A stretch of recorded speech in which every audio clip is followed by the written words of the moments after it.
உங்களோட மீஷோ அக்கௌண்ட்ல 1 R 2 orders தான் டெய்லி வருது. அத உங்களால 10 டைம்ஸ் இன்கிரீஸ் பண்ண முடியும். அது எப்படி பண்றதுங்கிறத நான் உங்களுக்கு சொல்லி தரேன். நீங்க மீஷோல செல் பண்ணிட்டு இருந்தீங்கன்னா கண்டிப்பா இந்த விஷயத்தை ஃபேஸ் பண்ணிருப்பீங்க. நீங்க எக்ஸாம்பிள் நீங்க வந்து ஒரு 10 சட்டை வந்து மீஷோல லிஸ்ட் பண்ணிருக்கீங்கன்னு வச்சுக்கலாம். எந்த சட்டைக்குமே எந்தவித ஆர்டருமே வரல. ஒரு கட்டத்துக்கு மேல நீங்க அட்வர்டைஸ்மென்ட் வந்து ஒயிட் கலர் ஷர்ட்டுக்கு மட்டும் அட்வர்டைஸ்மென்ட் ரன் பண்ணீங்கன்னா அது நீங்க அட்வர்டைஸ்மென்ட் ரன் பண்ண மாதிரி அதுக்கு ஆர்டர்ஸ்மே வர ஸ்டார்ட் ஆகும்.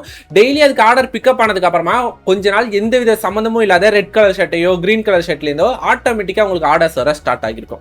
இதுதான் மீஷோட அல்காரிதம். இந்த இடத்துல யாருமே மேனுவலா இந்த சட்டைக்கு அதிகமான ஆர்டர்ஸ் கொண்டுட்டு வந்து கொடு, இல்ல இந்த சட்டைக்கு ஆர்டர்ஸே கொடுக்காத, இவங்களோட அக்கௌண்ட்டுக்கு டெய்லி 1000 ஆர்டர்ஸ் கொடு அப்படிங்கிற மாதிரி யாருமே செட் பண்ணல. இது எல்லாத்தையுமே டிசைன் பண்றது மீஷோட அல்காரிதம். இவ்வளவு இம்பார்ட்டன்டா இருக்கிற மீஷோ அல்காரிதத்தை புரிஞ்சுக்கிட்டா மட்டும் தானே நம்மளோட சேல்ஸை இன்க்ரீஸ் பண்ண முடியும். அதுக்கு ஒரு சில ஸ்ட்ராட்டஜிஸ்லாம் இருக்கு. அதெல்லாம் இந்த வீடியோல உங்களுக்கு நான் டீட்டெயிலா சொல்றேன். அதுக்கு முன்னாடி சப்ஸ்கிரைப் பட்டனை மட்டும் அழுத்திடுங்க. நம்ம ஃபர்ஸ்ட் ப்ராசஸா என்ன பண்ணணும்னா நம்மளோட விசிபிலிட்டிஸை இன்க்ரீஸ் பண்ணும். விசிபிலிட்டிஸை நம்ம எப்படி இன்க்ரீஸ் பண்றதுனா இதுக்கு நிறைய மெத்தட்ஸ் இருக்கு. அதுல ஒரு சில இம்பார்ட்டன்டான ட்ரிக்ஸ் மட்டும் பார்க்கலாம். எக்ஸாம்பிள் நீங்க மீஷோல ஒரு லிஸ்டிங் கிரியேட் பண்ணதுக்கு அப்புறமா கொஞ்ச நாள் கழிச்சு உங்களுக்கு ரெக்கமெண்டேஷன்ல காட்டும். நீங்க price recommendation you lose of customers அப்படின்னு போட்டு உங்களுக்கு ஒரு பாப் அப் ஷோ ஆகும். அப்படின்னா என்னன்னா இந்த பிரைசிங்கை நீங்க செட் பண்ணீங்கன்னா உங்களுக்கு இனிமே அதிகமான விசிபிலிட்டிஸ் கிடைக்கும். நிறைய கஸ்டமர்ட்ட உங்க ப்ராடக்ட் போய் சேர்றதுக்கு சான்சஸ் இருக்குன்னு மீஷோவே உங்களுக்கு ஒரு ரெக்கமெண்டேஷன் காட்டும். இந்த மாதிரிலாம் ரெக்கமெண்டேஷன் காட்டும் போது மேக்ஸிமமா அதை நீங்க அக்செப்ட் பண்றதுக்கே ட்ரை பண்ணுங்க. என்ன ப்ரோ சொல்றேன், என்னோட ப்ராடக்ட்டை ஆல்ரெடி நான் ரொம்பவே கம்மியான ப்ராஃபிட்ல செல் பண்ணிட்டு இருக்கேன், இது அக்செப்ட் பண்ணனா நான் லாஸ்ட்ல தான் செல் பண்ணுவேன்னு சொல்லணும். இதுக்காக தான் நம்ம இன்னொரு ஸ்ட்ராட்டஜிஸ் ஃபாலோ பண்ண போறோம். நீங்க மீஷோல லிஸ்டிங் கிரியேட் பண்ணும்போதே நீங்க என்ன பிரைஸ்க்கு செல் பண்ண போறீங்களோ அதை விட அதிகமான பிரைசிங் ஒரு 10 to 20% இன்க்ரீஸ் பண்ணி கொடுத்துருங்க. மீஷோ ரெக்கமெண்டேஷன் காட்டும் போது நம்மளோட பிரைஸை நம்ம அக்செப்ட் பண்ணிப்போம். நம்ம இந்த பிரைஸ் அக்செப்ட் பண்ணனா என்ன ஆகும், மீஷோ அல்காரிதத்துக்கு அது ஒரு டைரக்டான இண்டிகேட்டரா இருக்கும். இவங்க பிரைசிங்கை ரெடியூஸ் பண்ணிருக்காங்க, நிறைய பேர்கிட்ட நம்ம ப்ராடக்ட்டை போய் புஷ் பண்ணணுங்கிறதா அந்த அல்காரிதம் ஒர்க் பண்ண ஸ்டார்ட் பண்ணும். நெக்ஸ்ட் நம்ம லிஸ்டிங்கை ஆப்டிமைஸ் பண்றது. ஆப்டிமைஸ் பண்றதுன்னா இது ஏதோ பெரிய ப்ராசஸ் நம்ம கண்டினியூவா பண்ணிக்கிட்டே இருக்கணும்னா நீங்க பயப்பட வேணாம். இதை பண்றதுக்கான சிம்பிளான ஒரு ட்ரிக் நான் சொல்லி தரேன். இதை மட்டும் நீங்க பண்ணாலே போதும், உங்களோட விசிபிலிட்டிஸ் இன்க்ரீஸ் ஆகும். ஃபர்ஸ்ட் ஸ்டெப்பா என்ன பண்றீங்கன்னா உங்களோட ப்ரௌசர்ல போய் மீஷோட பையர் போர்ட்டல்ல போய்க்கோங்க. ஜஸ்ட் பையர் போர்ட்டல்னா ஒண்ணுமே கிடையாது, நம்ம ப்ராடக்ட்லாம் வாங்குவோம்ல அதுதான். meesho.com சர்ச் பண்ணீங்கனாலே டேரக்டா அந்த பேஜுக்கு நீங்க வந்துருவீங்க. இந்த பையர் போர்ட்டல் வந்ததுக்கு அப்புறமா நீங்க எந்த ப்ராடக்ட் ஆப்டிமைஸ் பண்ணணும்னு நினைக்கிறீங்களோ அதோட ரொம்பவே ஷார்ட் டைமா நம்ம மென்ஷன் பண்ற மாதிரி அதோட நேமை நீங்க எடுத்துக்கோங்க. ஏன் ரொம்பவே ஷார்ட்டான கீவேர்டை நான் யூஸ் பண்ண சொல்றேன்னா அப்பதான் பிராடான ப்ராடக்ட்டையும் அதுல எது பெஸ்டா இருக்குங்கிறத நம்மளால ஈஸியா ஃபைண்ட் பண்ண முடியும். ரொம்பவே சிம்பிள் தான். இப்போ நான் ரெட் கலர் போலோ டிஷர்ட் செல் பண்றேன்னா இந்த இடத்துல நான் என்ன சர்ச் பண்ண போறேன், ஜஸ்ட் டிஷர்ட்னு மட்டும் நான் சர்ச் பண்ண போறேன். டிஷர்ட்னு சர்ச் பண்ண உடனே எனக்கு நிறைய ரிசல்ட் ஷோ ஆகுது பாருங்க. இப்போ உங்க ப்ராடக்ட்டுக்கு ரிலவெண்டா எந்த ப்ராடக்ட் இருக்கு அது எது ஃபர்ஸ்ட் இருக்குங்கிறத சூஸ் பண்ணிருங்க. எக்ஸாம்பிள் நம்ம வந்து ஃபுல் ஹேண்ட் டிஷர்ட் தான் செல் பண்றோம்னா இந்த இடத்துல ஃபர்ஸ்ட் நமக்கு எந்த ப்ராடக்ட் இருக்கு, இந்த ப்ராடக்ட் தான் இருக்கு. அதை ஒரு கிளிக் பண்ணுங்க. இதோட டைட்டில் என்ன இருக்கோ அதுல இருக்கிற கீவேர்டை நீங்க காப்பி பண்ணி வச்சுக்கணும். எக்ஸாம்பிள் இதுல என்ன கீவேர்ட் இருக்கு, full sleeve round neck t shirt அப்படிங்கிற மாதிரி இருக்கு. இது உங்க ப்ராடக்ட்டுக்கு மேட்ச் ஆகுமான்னு பாருங்க. மேட்ச் ஆனிச்சுன்னா இதை அப்படியே நீங்க காப்பி பண்ணிக்கலாம். அப்புறம் இந்த இடத்துல இன்னொரு இம்பார்ட்டன்டான டிப்ஸ் என்னன்னா இதுல வேற ஏதோ பிராண்ட் நேம் இருக்கு இல்ல இந்த டைட்டில் அப்படியே காப்பி பண்ணி நம்மளோட டைட்டில் பேஸ்ட் பண்றதெல்லாம் பண்ணக்கூடாது. இது ரொம்பவே ஷார்ட்டான கீவேர்டா இருக்குங்கிறதுனால இதை நான் காப்பி பண்ணிக்கிறேன். நெக்ஸ்ட் ப்ராசஸா நீங்க என்ன பண்ணா இதுக்கு அடுத்த ஸ்டேஜ்ல என்ன ப்ராடக்ட் இருக்குன்னு பாருங்க. ஓகே, இந்த இடத்துல ஒரு ஃபுல் ஸ்லீவ் டிஷர்ட் இருக்கு, இதையும் நான் கிளிக் பண்ணிக்கிறேன்.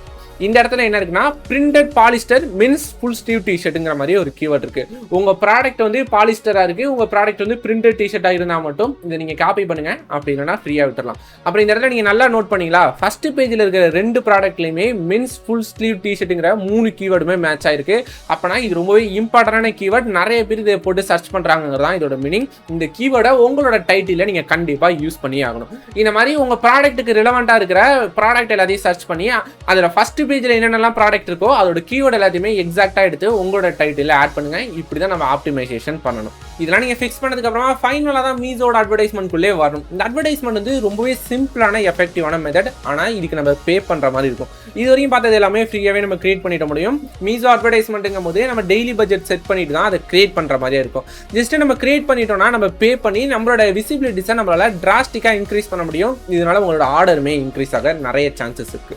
மீஷோ அட்வர்டைஸ்மெண்ட் பத்தி நீங்க ஸ்டெப் பை ஸ்டெப்பா இன்டெப்தா தெரிஞ்சுக்கணும்னு நினைச்சீங்கன்னா மீஷோ ஆட்ஸ்னு கமெண்ட் பண்ணுங்க. கண்டிப்பா நம்ம அப்கமிங் வீடியோஸ்ல இதை நம்ம கவர் பண்ணுவோம்.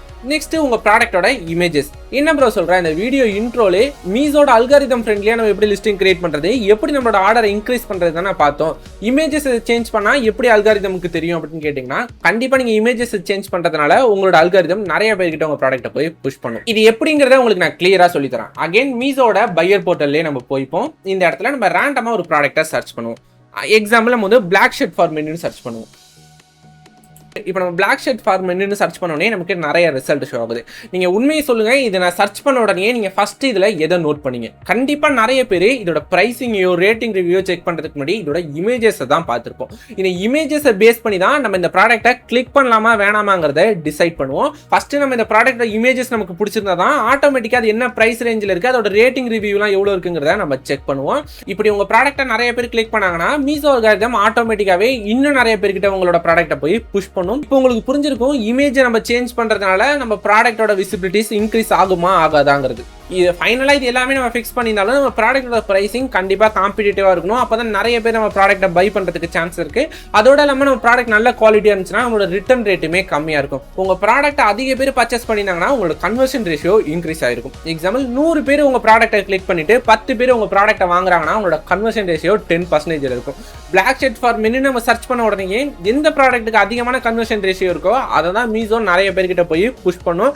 அதனால உங்கள் ப்ராடக்ட்டோட ப்ரைசிங்கும் கரெக்டாக இருக்காங்கிற மாதிரி பார்த்துக்கோங்க. உங்க ப்ராடக்ட்டோட குவாலிட்டி நல்லா இருந்துச்சுன்னா ஆட்டோமேட்டிக்கா உங்களுக்கு பாசிட்டிவ் ரேட்டிங்கும் நிறைய வர ஆரம்பிக்கும். ரேட்டிங் ரிவ்யூ நிறைய கலெக்ட் பண்ணீங்கன்னா அதுவுமே உங்க ப்ராடக்ட்டோட கன்வர்ஷன் ரேட்டுக்கும் உங்க ப்ராடக்ட்டோட சேல்ஸை இன்க்ரீஸ் பண்ணுறதுக்கும் ரொம்பவே ஹெல்ப் பண்ணும். ஃபைனலாக இது எல்லாமே பண்ணி நீங்கள் ஒரு லிஸ்டிங்க்கு நிறையவே ரேட்டிங் ரிவ்யூ கொண்டுட்டு வந்து வச்சிட்டீங்கன்னு வச்சுக்கலாம். நெக்ஸ்ட் ப்ராசஸாக நீங்கள் என்ன பண்ணணும்னா அந்த லிஸ்டிங் கீழேயே வேரியேஷனாக உங்கள்கிட்ட இருக்கிற மற்ற ப்ராடக்ட்டையும் ஆட் பண்ணுங்க.